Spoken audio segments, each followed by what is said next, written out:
প্রিয় দর্শক, সাজ্জাদ কাদিরের প্রীতি নিন, শুভেচ্ছা নিন। আজকে আমি একা কথা বলবো না, দ্বৈতভাবে কথা বলবো। আজকে আমাদের এই লাইভে যুক্ত হয়েছেন প্রিয় সুধী, সবাইকে অনেক অনেক প্রীতি ও শুভেচ্ছা।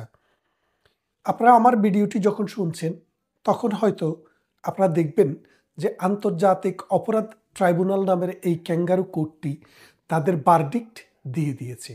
এখন বিষয়টা হচ্ছে কোথায় দেখেন, আমি আপনাদেরকে আজকে দেখাতে চাই এই আদালতটি কেন আনকনস্টিটিউশনাল, ইল্লিগাল এবং কর্তৃত্ব বহির্ভূত। এই জাজরাও কেইফাবল না। কেন? প্রথম আসেন যে এই আন্তর্জাতিক অপরাধ ট্রাইব্যুনাল নামে যে বিচারটি হচ্ছে, এই আদালতে 2024 সালে সরকার পতনের আন্দোলনে যে প্রাণহানি বা সম্পদহানি ঘটেছে এটার জন্য বিচার করা যায় কি না।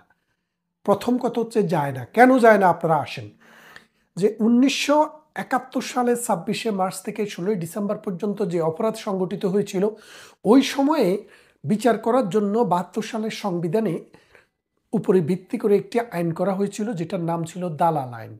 পরবর্তীতে দেখা গেল যে আন্তর্জাতিকভাবে যে স্বীকৃত অপরাধ, 4টি অপরাধ, একটি অ্যাগ্রেশন, অর্থাৎ একটি দেশ যদি আরেকটি দেশকে দখল করে নেয়, আরেকটি হচ্ছে ক্রাইম অ্যাগেনস্ট হিউম্যানিটি, মানবতার বিরুদ্ধে অপরাধ, অর্থাৎ কোনো একটা বিশেষ জাতি, কোনো একটা গোষ্ঠী, কোনো একটা শ্রেণীকে যদি ওয়াইপড আউট করে দেওয়ার চেষ্টা করা হয়, সেটা হচ্ছে ক্রাইম অ্যাগেনস্ট হিউম্যানিটি।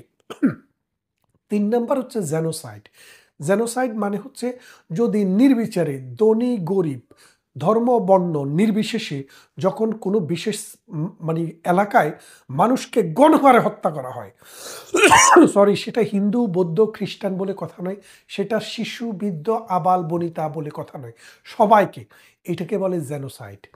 আরেকটি হচ্ছে সর্বশেষ, সেটি হচ্ছে ওয়ার ক্রাইম। ওয়ার ক্রাইমটা হচ্ছে যেমন যুদ্ধ চলাকালীন সময়ে নারীকে গনিমতের মাল বলে পাকিস্তানিদের হাতে তুলে দেওয়া, অর্থাৎ যুদ্ধের সময় নারীদেরকে ধর্ষণ করা, কারো ঘর জ্বালিয়ে দেওয়া, কারো পুকুরের মাছ তুলে নেওয়া, গোয়ালের গরুগুলো নিয়ে যাওয়া। কি কারণে?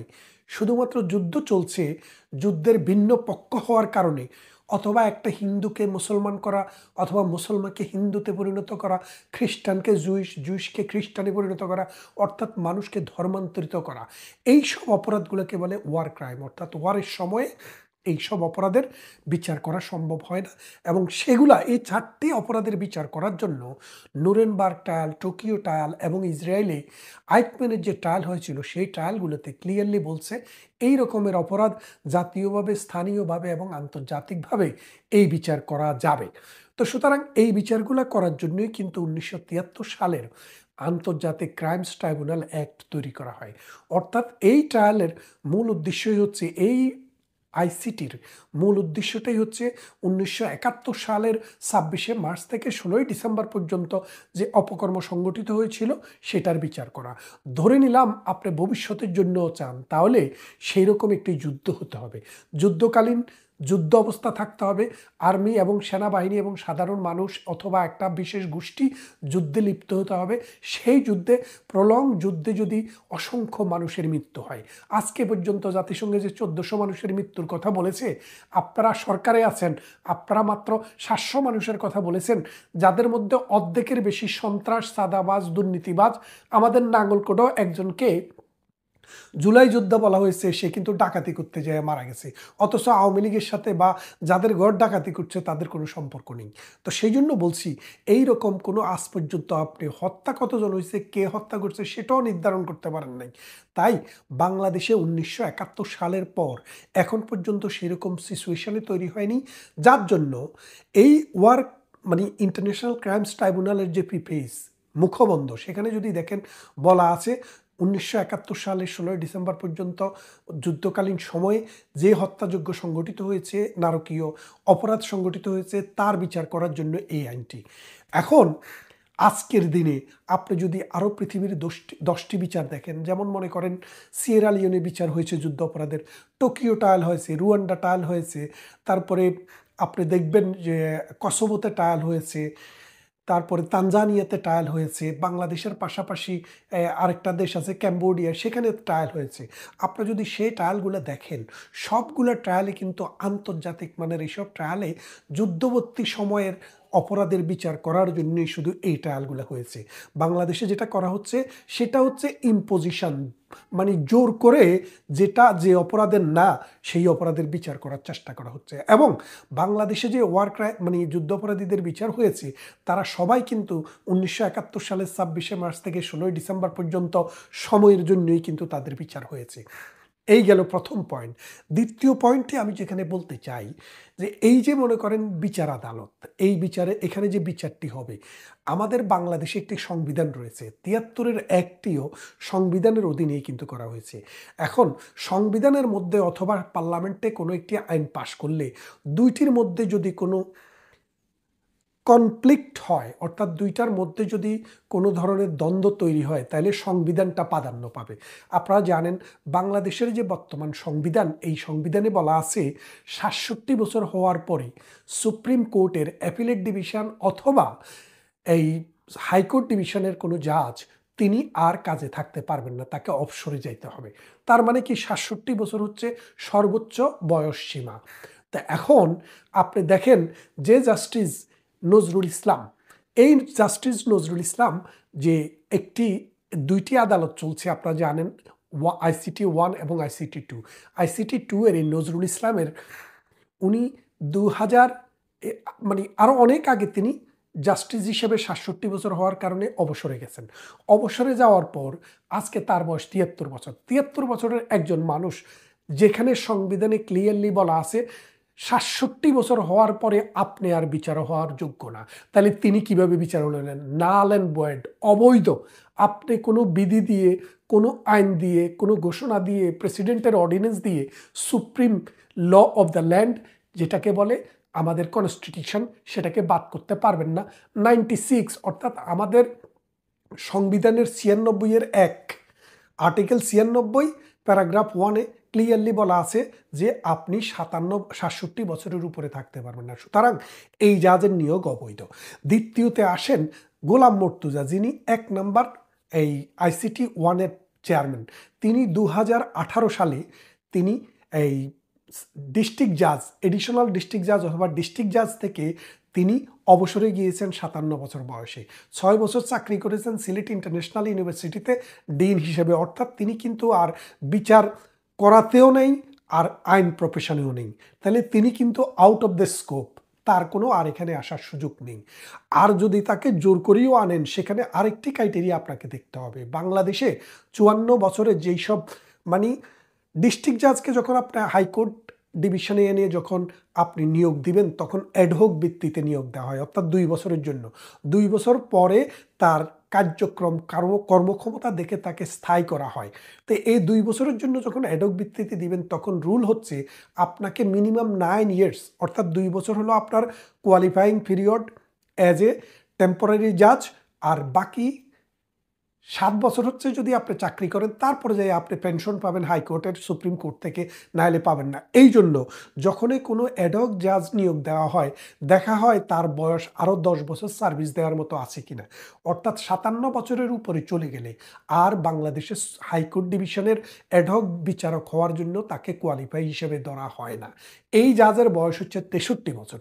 বাংলাদেশের ইতিহাসে হাইকোর্টে কোনো জাজকে 60 ইয়ার্স এইজে নিয়োগ দেওয়া হয় নাই। আমি আপনাকে বলতেছি 1971 থেকে 2024 সাল আপনি বাংলাদেশের সমস্ত জাজদের ইতিহাস ঘেঁটে দেখেন, তার মানে হচ্ছে তিনি ডিসকোয়ালিফাইড। এই দুই চেয়ারম্যানের কথা বললাম। এবারে আসেন এদের সাথে যে দুইজন করে জাজ দেওয়া হয়েছে। প্রথম ট্রাইব্যুনালে যে 2জন জাজ আছেন, এই 2জন জাজ নিয়োগ পেয়েছেন 2024 সালের অক্টোবর মাসে। নিয়োগ পেয়েছেন কিভাবে? অ্যাডহক জাজ হিসেবে। তারা লয়ার থেকে 10 বছর প্র্যাকটিস করলে হাইকোর্টে আপনি কিন্তু জাজ হতে পারবেন, এটাতে কোনো অসুবিধা নেই। কিন্তু এই যে আপনি জাজ হলেন, এটা হচ্ছে আপনার প্রথম বিচার, অর্থাৎ ওই 2জন জাজ জীবনে কোনোদিন একটি মামলায়ও জাজ হিসেবে বিচার করেননি অথবা ডিসিশন দেননি।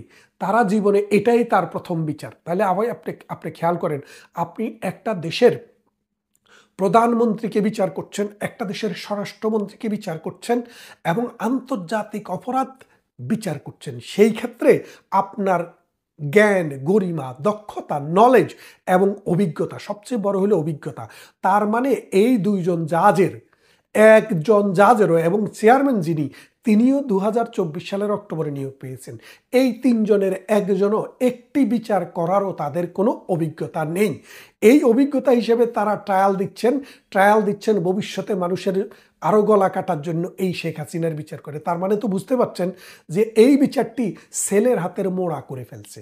3 নম্বরে আপনি আসেন যে জাস্টিসদের যে নিয়োগ দেওয়া, জাস্টিসের নিয়োগের পরে সেখানে যারা বিচার করেন, এই বিচার পরিচালনা যারা করেন, সরকার পক্ষে থাকে হলো প্রসিকিউশন টিম, আর আসামি পক্ষে থাকে ডিফেন্স। এবং ডিফেন্সের এবং প্রসিকিউশনের যে লয়ার, আপনি দেখেন এই ডিফেন্সের লয়ার যিনি সরকার দিয়েছে, তিনি কিন্তু কোর্টে জাজের সাথে আলাপ করছে, স্যার আমি তো আমার আসামির খালাস পাবে বলে পত্রিকাকে বলেছি, আমি যদি বলি যে খালাস পাবে না তাহলে তো আপনারও সমস্যা আমারও সমস্যা। অর্থাৎ তারা ম্যানিপুলেট করার যে সিস্টেমটা সেটা প্রকাশিত হয়ে গেছে। এক, দ্বিতীয় আরেকটা জিনিস দেখেন, এই তাইজুল যুদ্ধ অপরাধীদের বিচার যখন, সত্যিকারের যুদ্ধ অপরাধীদের বিচার, 71-এর বিচার যখন চলছিল, তখন তিনি এই রাজাকারদের পক্ষে দিনের পর দিন কিন্তু মামলায় লড়েছেন।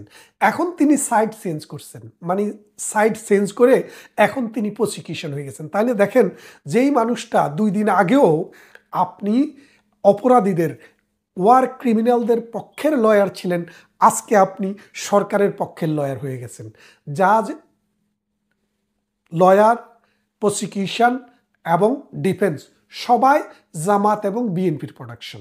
এখন এই যে আপনি জামাত বিএনপি প্রোডাকশন দিয়ে একটি নতুন নাটক করলেন, এই নাটকটি দেখতে হয়তো মনোজ্ঞ হবে, শুনতে হয়তো কান জ্বালাপালা করবে, কিন্তু ইতিহাস কিন্তু আপনাকে কখনো এটার জন্য ক্ষমা করবে না।